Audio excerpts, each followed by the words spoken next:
Hi YouTube family. आज मैं सुनाने जा रही हूँ कहा हुआ गीत। पसंद आए लाइक कमेंट शेयर जरूर करना।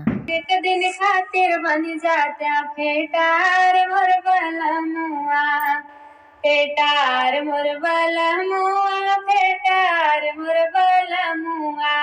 एक दिन खातिर बन जाता फेटार मोर बलमुआ, एक दिन खातिर बन जाता फेटार मोर बलमुआ।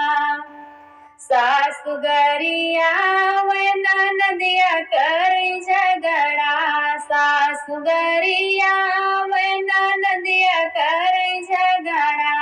खड़ा होता पाना पहिलाई बलमुआ, खड़ा होता पाना पहिलाई बलमुआ। एक दिन खातिर बन जाता फेटार मोर बलमुआ, एक दिन खातिर बन जाता फेटार मोर बलमुआ। बड़की जेठनिया के बात ना सहाई, पास पड़ोसिन करई रोज लड़ाई।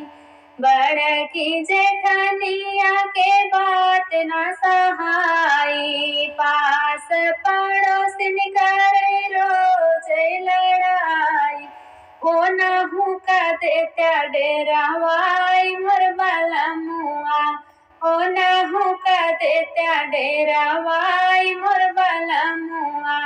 एक दिन खातिर बन जाता फेटार मोर बलमुआ, एक दिन खातिर बन जाता फेटार मोर बलमुआ।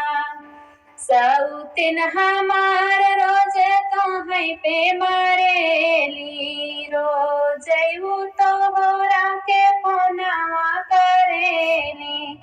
सौतिन हमार रोज तोहै पे मारेली, रोज तोहरा के फोनवा करेली।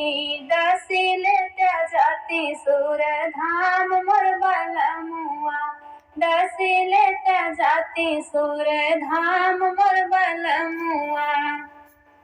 एक दिन खातिर बन जाता फेटार मोर बलमुआ, एक दिन खातिर बन जाता फेटार मोर बलमुआ।